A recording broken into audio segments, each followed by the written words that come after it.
રનુજા રામદેવ પીરનો જન્મ આજથી આશરે 600 વર્ષ પહેલા રાજસ્થાનના બાડમેર જિલ્લાના ઊંડુ કાશ્મીર ગામમાં ઈસવી સન 1352 ભાદરવા સુદ બીજના દિવસે થયો હતો.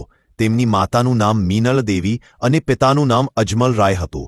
તેમના પિતા આ વિસ્તારના રાજા હતા. બાબા શ્રી રામદેવજી મહારાજ તનવર રાજપૂત કુળના રાજા હતા, જેઓને હિન્દુ ધર્મના લોકો ભગવાન શ્રી કૃષ્ણનો અવતાર માને છે. ઘણા લોકો તેમને ભગવાન વિષ્ણુનો અવતાર પણ માને છે. રાજસ્થાનની મરુભૂમિ પોખરણથી 10 કિલોમીટર દૂર આવેલ રામદેવરા રનુજાના રાજા રામદેવ પીરનું પ્રસિદ્ધ યાત્રાધામ આવેલું છે. અહીં રામદેવ પીરની સમાધિ છે.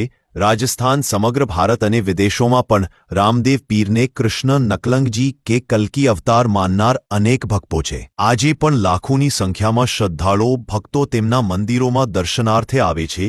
ખાસ કરીને રાજસ્થાન ને ગુજરાતમાં તેમના મંદિરો વધુ જોવા મળે છે અને આ બે રાજ્યોમાં તેમના ભક્તોની સંખ્યા પણ વધુ છે. ભાદરવા સુદ બીજને દિવસે રામદેવ પીરની જન્મજયંતિ મનાવવામાં આવે છે.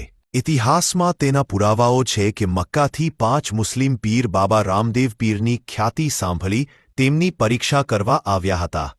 તેમને રામદેવ પીર બાબાના પરચાઓનો જાતે અનુભવ કર્યો અને બાબાને રામશાહ પીરનું નવું નામ આપ્યું.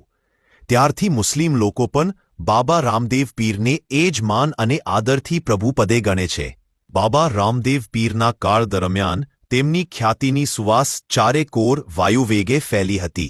શ્રી રામદેવ પીર બાબા દરેક માનવી પછી તે ધનવાન હોય કે ગરીબ, ઉચ્ચ હોય કે નિમ્ન, બધાને સમાન ગણતા અને તેમના ભક્તોને પણ એવો જ બોધ આપતા.